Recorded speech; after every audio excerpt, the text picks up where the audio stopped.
We already went in depth on the upgrade system in God of War and the things I learned after playing the game, but during my play session I also wrote down a lot of the skills that you can find in God of War. So I wanted to take a look at them in this video. If you enjoyed that, then a like would be super appreciated, and let's go! So since there's no footage of the skill menu on YouTube yet and I was not able to record my own footage, I can't really show you the skill menu, but I can explain everything while showing gameplay that demonstrates the different moves that you can do.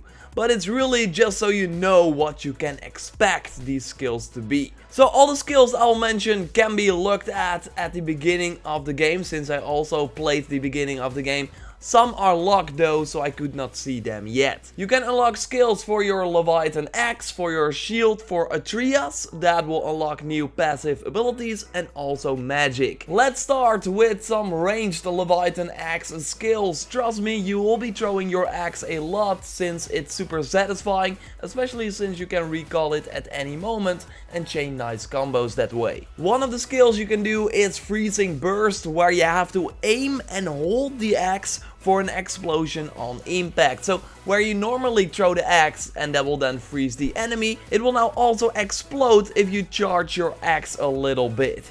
With the precision throw combo, you can throw your axe on a weak spot, so the head of a target, then get it back, and then your next throw attack explodes on contact. We got the Hunter Killer 1, where you have to aim and then with R1 can select 3 targets onto one single enemy or across separate enemies. So you can either go full onto one big guy, for example when fighting a big boss, or hit multiple enemies at once. You can also upgrade this skill. Like I said, it's Hunter Killer 1. With Hunter Killer 2 you can tag 5 targets, and with Hunter Killer 3 you can target up to 8 targets. We also got the Precision Throw Frost Burst, where you do a massive explosion on contact, probably hitting all the enemies around the target as well. When you throw the axe to, for example, like stun a target so he cannot move because he's frozen, you will switch over to your fist and shield. With the returning Whirlwind ability, you can press R1 to recall your axe and perform a powerful spinning attack. And with the returning Storm, it's the same, but you press R2 instead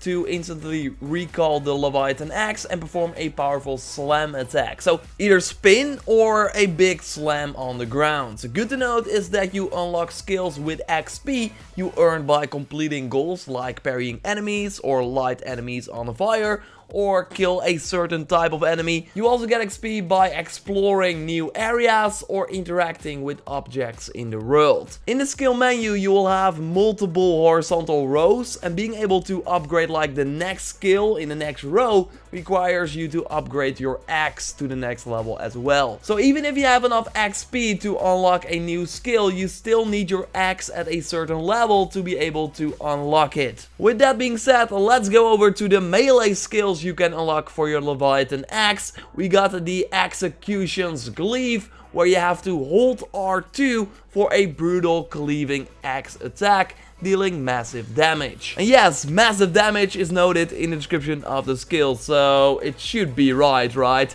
Grinding Storm lets you hit enemies multiple times and lock them down, like a sort of fast attacks after each other. With the Pride of the Frost skill, you get a heavy attack finished at the end of your light combo. So R1, R1, R1, and then R2 to perform the heavy attack.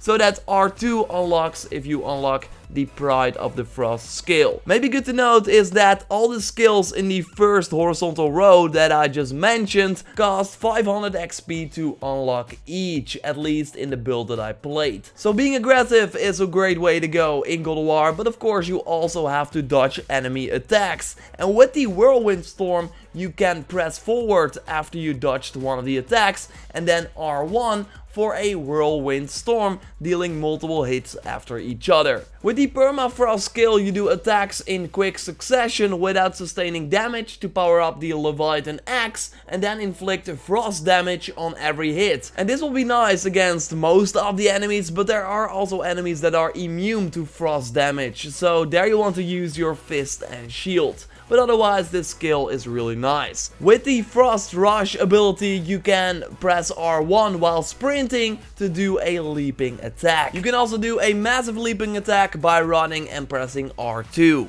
With the Glacial Permafrost, you increase the amount of permafrost that is gained on every hit, so meaning that your attacks inflict frost damage faster. That's at least what I make out of it though. I'm not really sure about the permafrost yet. Again, I did not really use the skill, I could only see the description. We also got the Evasion Storm that you can do while evading, holding the left analog stick back, then press R1 to do a quick boomerang throw.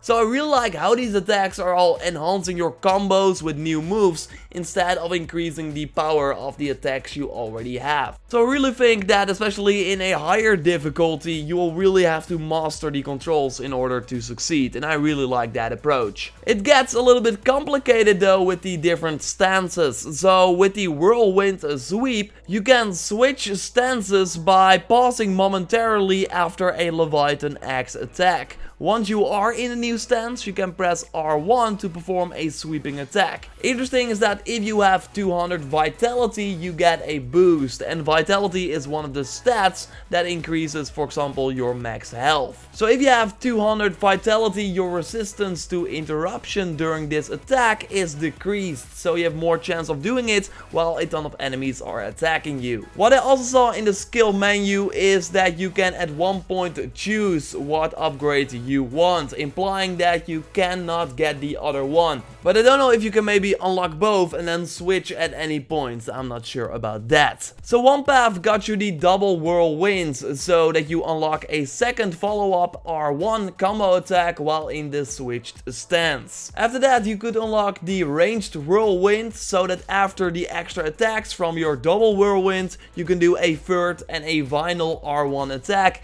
while in the switched stance. So instead of the double whirlwind skill and the ranged whirlwind skill, you could also go to the Whirlwind Throw. Unlocking this skill lets you perform a ranged attack by pressing R2 while in the switched stance. So while the double whirlwind was about extra R1 combos, the Whirlwind Throw is about doing R2 for ranged attacks. You can upgrade Whirlwind Throw to Whirlwind Fury, where you press 2 times R2 to perform a heavy ranged combo. So that's pretty awesome. And that's it for the Axe melee and the Axe ranged skills. As far as I know, I noted them all, but it could be that I maybe missed some, but I think I got them all. So as I already noted, when you throw your axe, you switch to your fist and your shield, and you also have a set of skills for that. Interesting is that for the shield, you do not have to upgrade the shield. That is not even possible, as far as I know, in order to unlock the skills.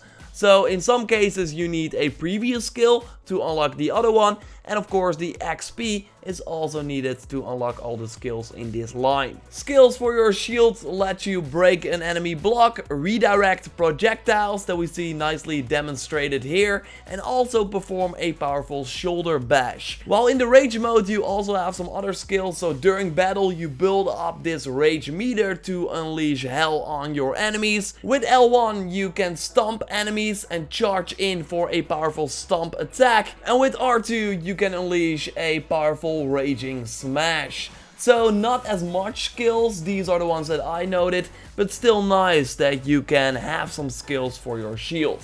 So like I said, you can also unlock skills for Atreus to get in some nice abilities. Well, with Kratos the abilities are mostly active, so they are like new moves you can do. With Atreus we see a lot of passive abilities. So Atreus has a bow, and in order to unlock some of the abilities you have to upgrade that bow. So he has magic combat spells, but those were not available. I could not see what they were. It said that I needed to continue the journey. So maybe during story moments you get new abilities for Atreus as well. So the abilities that I could see that you could unlock are, for example, one, a passive ability where Atreus will help when enemies are in a vulnerable state, or one ability, let Atreus stun enemies when they come nearby. And of course, real passive abilities like increase the regular attacks, so you can increase the arrow and melee damage of Atreus with both skills, having a rank 2 and a rank 3 that all increase the damage even more. Rank 3 massively increases the damage as noted in the description of the skill.